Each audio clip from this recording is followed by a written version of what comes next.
HarperCollins presents Technology is Not the Problem, written and read by Timandra Harkness.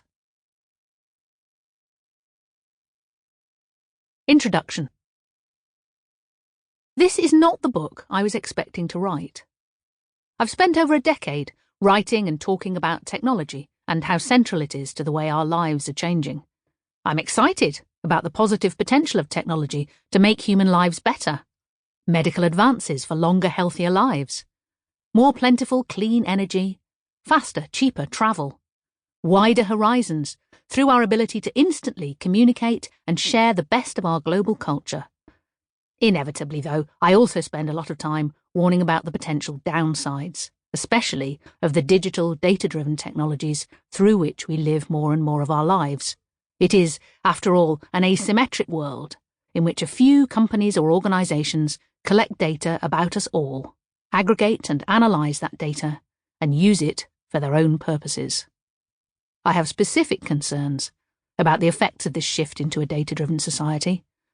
It has implications for our privacy, when almost anything we do, from texting our friends to walking around our own home, may be feeding data into somebody's algorithm without our knowledge. The fastest growing area of the tech market pre-pandemic was smart speakers, devices such as Amazon's Alexa that we install in our own homes to listen for our requests, play us music, or answer our questions, like attentive servants. The time-saving, effort-reducing qualities of this all-pervasive technology have led some people to talk about digital Athens. Like the citizens of that first democracy, freed to practice politics and philosophy by the labour of slaves, we will be freed for higher things by AI taking on the chores of everyday life. I think the ubiquitous technology is more like digital Wolf Hall. Your house is full of servants, but who are they really working for? They fetch what you command, but their true loyalty is to other masters. And as your interface with the world, they can also filter what comes to you. They can even nudge you into doing things without your conscious decision, whether that's something you would have chosen, going for a run perhaps, or something you definitely would not have.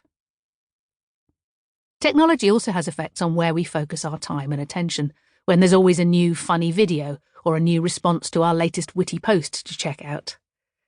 Most of all, the ease of following where the algorithms lead puts us all in the passenger seat of our own lives. Human judgment, responsibility, and initiative are handed over more and more to automated systems. Even when the systems are supposedly designed for our own good, I am deeply concerned that what it means to be an adult, a citizen, a person, is being eroded by our willingness to hand over control to technology. But as the book's title suggests, I found myself questioning whether technology is the problem, or whether the problem might simply be us. I became interested in one particular aspect of how technology affects our lives. It's a change so all-pervading that writing about it can feel like talking to my fellow fish about what it's like to live in water.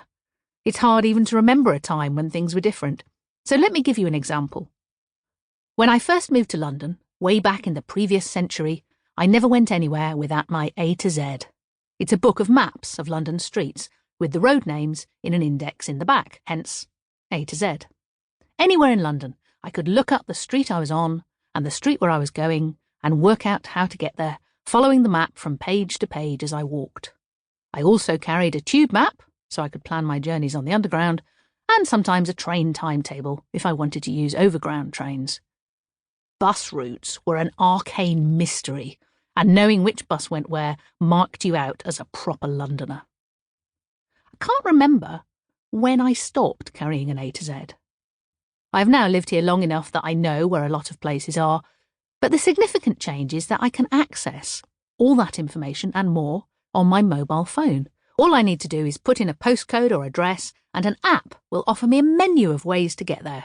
Walking, cycling, driving, or public transport, tailored to my starting point. It will tell me when the buses are due and whether there are delays on the tube. I can follow a blue dot showing my location, or if I don't want to read a map, some apps just put an arrow on the screen showing me which way to go. Instead of using the same information as everyone else, I now get own Sample complete. Ready to continue?